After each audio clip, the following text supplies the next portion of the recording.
बयबो मिथिगौ 1952 मायथाइयाव दिनैनि सानावनो 16 नभेम्बर गोथार सानावनो बै समनि गवालपारा जिल्लानि बासुगावआव माखासे सानसुमै आरो दैदेनगिरि बर'नि अनसाय आफाद बिथांमोननि जयै नाजानायाव सेरखाय बेरखाय जानानै थानाय बर'फोरखौ खौसे खालामनो मोनसे कम्प'जिट जाति हिसाबै माने लांनो थाखाय आरो बे सेरखाय बेरखाय जानानै थानाय रावखौ मोनसे जथाय खालामनो थाखाय बिथांमोना सिन्था सरसा खालामनानै बेयाव बासुगावनियाव मोनसे बर' नेशनेल कनभेनसन खुङो आरो बेयाव बै समनि एमएलए धरनीधर बसुमतारी, मन्त्रि रुपनाथ ब्रह्म, मन्त्रि जयभद्र हागजेजों लोगोसे गोबां माने बेवहाय एमएलए आरो सानसुमै आरो लिरगिरि आरो समाज सिबियारि बिथांमोना नुजाहैनानै बे बर' थुनलाइ आफादखौ जोनोम होयो आरो गिबियावनो जयभद्र हागजेखौ आफादगिरि हिसाबै लानानै सनाराम सावसेनखौ गाहाय नेहाथारि लानानै जगेन्द्र कुमार बसुमतारीखौ जथाय नेहाथारि लानानै मोनसे गोख्रों बर' थुनलाइ आफाद दानाय जादोंमोन आरो बेखौ मोनसे एडहक कमिटिमोन बियो। बेनि उनाव 1953 मायथाइयाव हाफ्लंआव मोनसे पुर्नांग माने फुरा खालामनो थाखाय बिथांमोनहा मोनसे एग्जिकिउटिभ लिंनानै माने मावफुं आफाद दाना माने लिंनानै बिथांमोनहा बर' थुनलाइ आफादखौ मोनसे महर होयो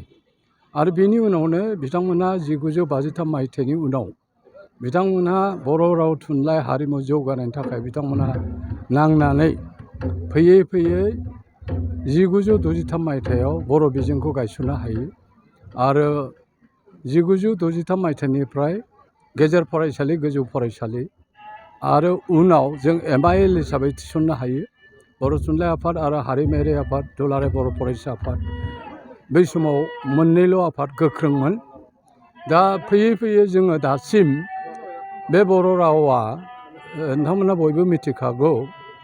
जे बर' थुनलाइ आफाद आरो दुलाराय बर' फरायसा आफाद जोङो जयै जुजि बे बर' रावखौ जोङो बिजों हिसाबै गायसननायनि उनाव जोङो 1976 जोङो सेबानि आन्दाराव जों मेट्रिक आनजाद होनायनि खाबुखौ मोनो आरो बिनि उनावहाय जोङो नेहु गुवाहाटि बुहुम फरायसालि बै समाव मोननैल'मोन जोङो MIL खौ थिसननो हायो। बेनि उनावहाय जोङो MIL नि उनाव जोङो डिपार्टमेन्ट खुलिनो थाखायबो जोङो दाबि दावा दैखांदोंमोन नाथाय बै समाव बुहुम फरायसालिया होथ'वाखैमोन। नाथाय थेवबो जोङो नाजायै जे बे बर' रावखौ जोङो डिग्री लेभेलसिम लांनानै जोङो डिप्ल'मा कर्स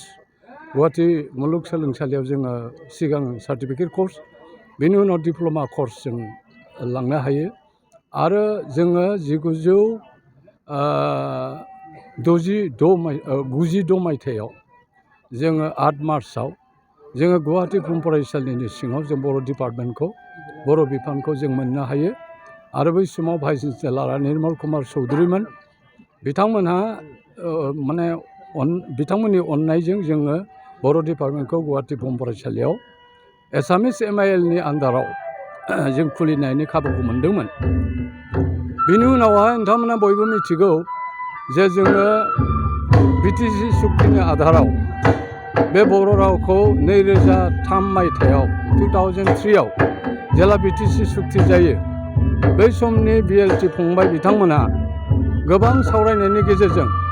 बर' रावखौ भारत संबिजिरनि 8थि फारियाव सोसननो थाखाय दाबि दावा जों बर' थुनलाइ आफाद आरो माने दुलाराय बर' फरायसा आफादा दाबि खालामनाय बेखौ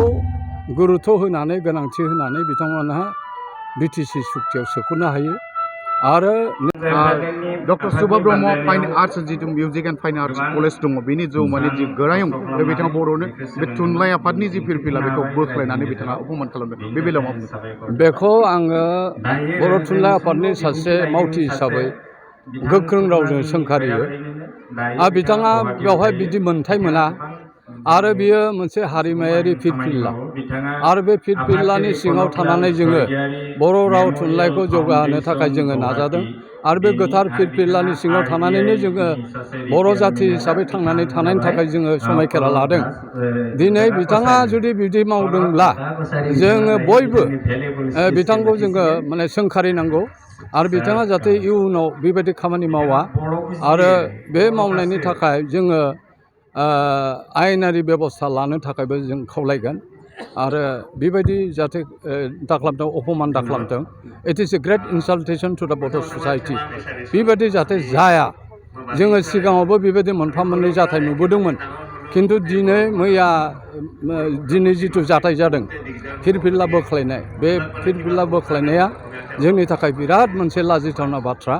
आरो जोङो बेखौ क्षमा खालामनो नाङा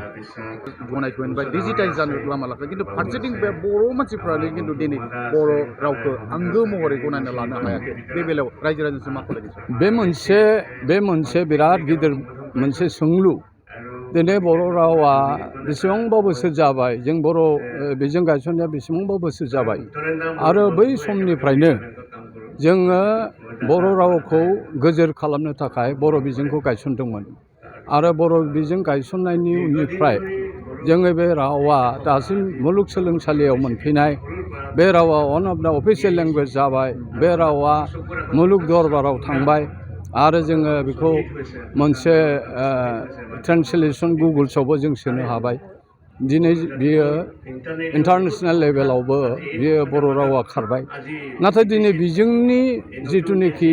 जेंना बे बिजोंनि जेंनाया जोंनि गेजेराव नुजाथिनाया जोबोद दुखु गोनां मानो होनना बुङोब्ला जों नुदों जे गाव गावनि सासे सानै गथ'खौ जोंनि गारजेनफ्रा गावनि गथ'खौ बर' बिजोङाव होआ आरो सोरखारि बे फरायसालियाव होआ सरखारि फरायसालियासो बायदों प्राइभेटफ्रा बायाखै बा मिसनारि स्कुल बा माबाया बायाखै सोरखारि स्कुला जुदि थांनानै थायाब्ला जोंनि जायफोरनिखि फोरोंगिरि दङ जायफोरनिखि जोङो समाजनि खामानि मावदों जायफोरनिखि थुनलाइनि खामानि मावदों बिथांमोननि बै समनिफ्राय सिन्था खालामबोनाय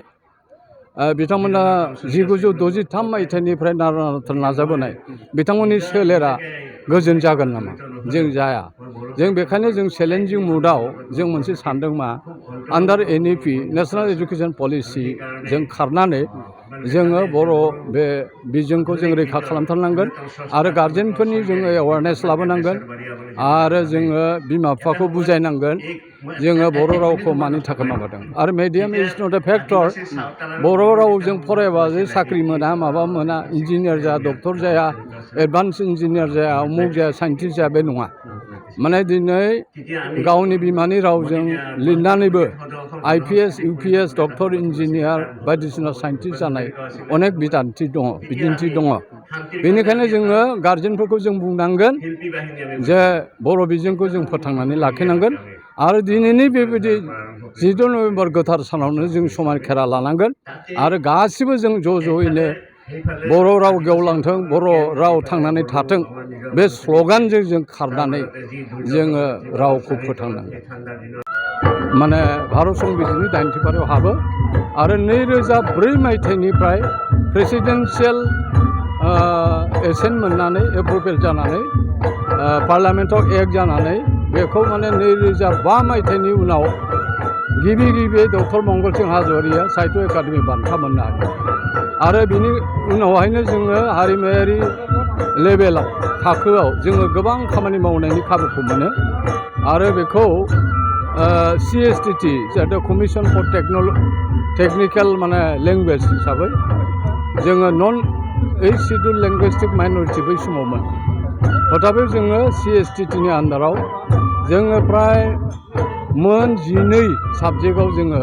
टेक्निकेल माने टार्मिनलजिखौ जों खालामनो हादोंमोन बिनि उनावहाय जोङो साहित्य एकाडेमिनि हिन्दी डाइरेक्टरेट